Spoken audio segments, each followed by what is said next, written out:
Am I the jerk for humiliating my coworker after she insulted my implants without knowing they were from a mastectomy? Posted by u/32402788189. I'm 28, and when I was 24, my mum died of breast cancer after both of my nanas had also passed away from it. I got some tests done and found that I had some potentially cancerous cells in my breast tissue. The doctor said I could either wait and see if they turned harmful or get ahead of it by having a double mastectomy. I chose to have the double mastectomy. I was warned about scarring but not the extent of it, and I ended up with scars an inch long and half an inch wide on my chest. I hated the way it looked. It got to the point where it was seriously affecting my mental health. I felt sick seeing myself and wouldn't leave my flat. I went to a therapist who did some CBT with me before suggesting I see a plastic surgeon about scar reduction. The plastic surgeon said the scars could be hidden with implants. I was naturally big, an F-cup, before the mastectomy, so I opted for slightly smaller but still fairly large DD-sized implants. They hid the scars pretty well, and I'm happy with them. My mental health improved, and I felt comfortable in my own skin again. A few months ago, I was at work having lunch with a friend while we were planning a holiday. She made a joke about my boobs exploding on the plane. She had known me before the surgery, and I knew she wasn't being mean, so I laughed. A coworker, Jill, overheard and, not knowing about the cancer situation, told everyone I'd had a boob job. She hated me from then on and made a bunch of jokes to other coworkers, calling me fake in 2 ways and more plastic than Barbie, always when I was within earshot. I asked her to stop more than once. Today, we were all having lunch, me, Jill, and a few others, and a coworker, Bob, was talking about his daughter wanting to marry a guy who has nothing going for him. I said Bob was being a little shallow. Jill responded, "Well, you'd know all about being shallow," while gesturing at my chest. I'd had enough. I said, "Do you know why I have these? A few years ago, the doctors found potentially cancerous cells in my breast tissue. I was advised to get a double mastectomy and was left with huge, ugly scars on my chest. I saw a therapist and a cosmetic surgeon, who advised me to get implants to hide the scars, and I did, just so I could look at myself in the mirror without crying. So maybe next time you want to judge someone for having cosmetic surgery, you should ask them why they had it first." Feeling like that was a mic drop moment, I picked up my food and left. Someone from the lunchroom came to talk to me, saying Jill was just joking, that I was being oversensitive and a beach about it since Jill didn't know about the cancerous cells. I replied that maybe Jill shouldn't have been a beach to begin with. Now, at the end of the day, half the office seems to side with Jill and the other half with me. Am I the jerk here? Relevant comments. Commenter. Not the jerk. Jill shouldn't be commenting on her coworkers' bodies. This could easily be seen as sexual harassment. Up. Please mention to HR that you repeatedly asked Jill to stop commenting on your body, and she refused. I don't see this ending well for Jill since she continuously commented on your body and pushed you to the point of feeling uncomfortable in the workplace. Op's response. I don't have any record of it. I only ever spoke to her about stopping in private. The 4 times I asked were in the lift, twice the stairwell, and the women's bathroom, all places without cameras, so the only person who can confirm I asked her is Jill herself. I can prove she's been making comments about my body by asking any coworker she spoke to, but I can't prove I asked her to stop. Op adds an edit to her post. HR wants to see me tomorrow about creating a hostile work environment, so it looks like someone reported either me, Jill, or both of us. If they're dealing with it this quickly, though, it can't be good. However, some coworkers have offered to write me letters of support for HR tomorrow, basically saying that they've seen Jill harass me, complete with rough dates and times. Update 1 day later.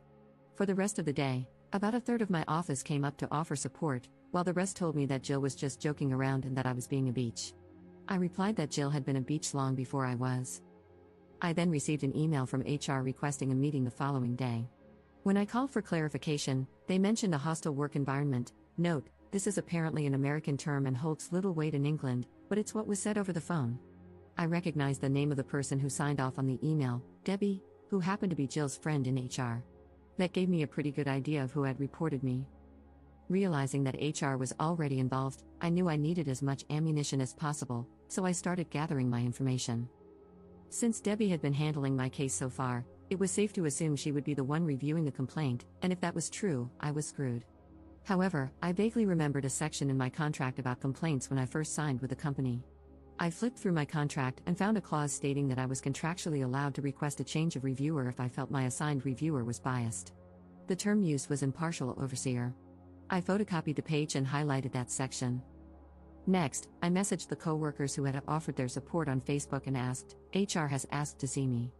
Do any of you remember Jill insulting me to your face, and are you willing to write and sign something stating what you heard and when? Not everyone was willing to help, as Jill was somewhat feared in the office due to her friendships with HR and management. However, about 20 people agreed to back me up. I roughly estimated when I had previously asked Jill to stop, 4 times over the past few months.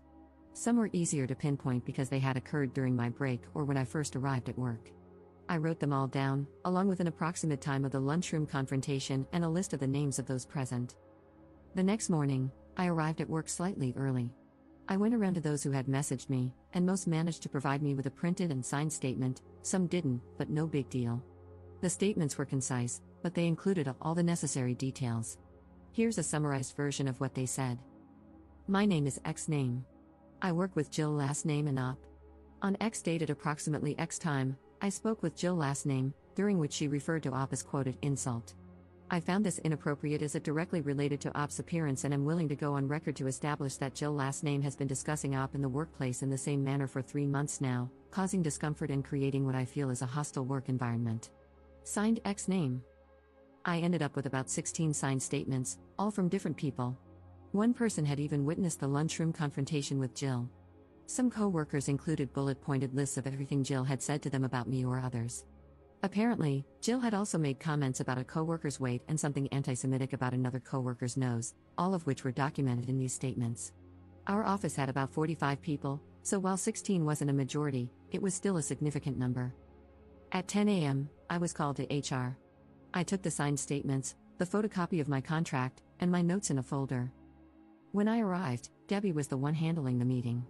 She got up from her desk, ready to lead me into another room. I immediately turned to the other HR worker in the room and asked, "So, is my meeting with you, then?" Debbie interjected, "No, you're with me." I responded, "That doesn't sit well with me, as my contract states I have a right to an impartial overseer." As I spoke, I took out the photocopy of my contract. Debbie read it. I wouldn't let her take the paper when a shredder was so close by, and said she could be impartial. I replied, "I really don't mean to be difficult, but I have it on good authority that the person on the other end of this complaint is your friend, and my contract says I'm allowed an impartial overseer." Debbie stomped off to get the supervisor. When he arrived, he asked how I knew Debbie couldn't be impartial. I told him I had good reason to believe Jill was a close friend of hers. When he asked Debbie if this was true, she only responded, "I can be impartial." The supervisor sighed, then asked the other HR rep to join us. The 4 of us went in to review the complaint together. I thanked them for accommodating my request. I was worried I had annoyed them. Debbie, on the other hand, looked homicidal. Clearly, she had anticipated firing me or at least recommending my termination. The interview lasted over half an hour, with them asking the same questions in different ways. Here's a condensed version of how it went. Q. You said outside that you think Jill last name reported you. Why is this? A. Jill has had an issue with me for about 3 months now.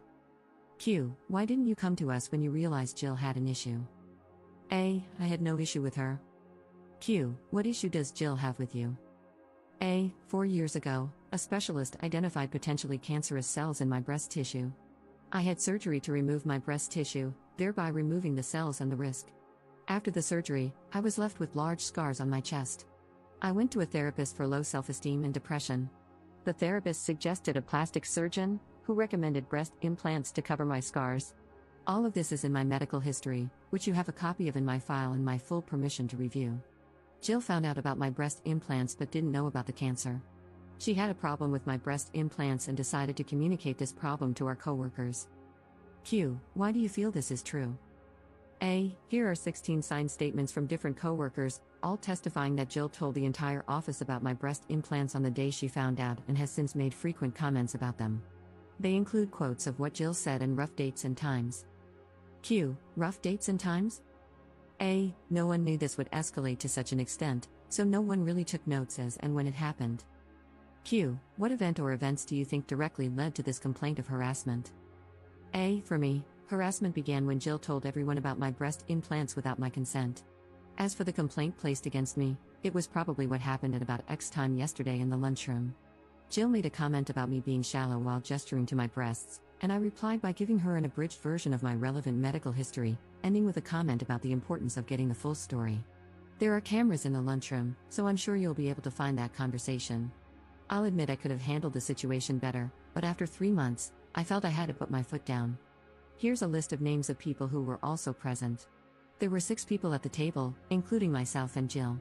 One of these people is also in those letters and has written their account of the conversation and signed it. Q. Had you had a conversation with Jill prior to this regarding her comments about you? A. Several, spaced out over the last 3 months. Each time, I communicated to her that I felt uncomfortable and upset with these comments she was making and would appreciate it if she stopped. Q. To your knowledge, was Jill made aware of your former cancer at any point during this time? A. No, it wasn't mentioned in the conversation with my friend that she overheard, and I didn't tell her because, frankly, it's none of her business. I did not feel the need to detail my medical history to a coworker in order to avoid further sexual harassment. The supervisor stands up and says, "Well, I think we're done here." He shakes my hand and sends me back to my desk, saying that I'd hear from them after they reviewed the evidence, letters, CCTV, medical history, and anything they already had, and made a decision on the case. I return to my desk, pull up my CV, and prepare to start the job search again. About an hour goes by, then the person who wrote the letter and was present for the lunchroom conversation gets called for a meeting with HR. They come back about 10 minutes later. The other people who were also present for the lunchroom conversation get called one by one, except Jill. Each of them is gone for about 10 minutes before returning, finding a coworker, and telling them that HR wants to see them. Then, the people who wrote letters but weren't there yesterday are also called in one by one, each gone for about 10 minutes, some longer, some shorter. By about 3:30, it looks like everyone who wrote a letter or was in the lunchroom has been interviewed. Then, finally, Jill gets called in. She's gone for about 30 minutes and comes back fuming. She glares at me while I work, but I ignore her. Around 4:30, Jill gets called into HR again. By 5 p.m., everyone is either leaving or getting ready to leave when Jill storms back into the office. She glares at me the entire time she packs up her desk, then starts telling anyone who will listen that I got her fired before shoving her way onto the lift. An email comes in from HR. My case is closed.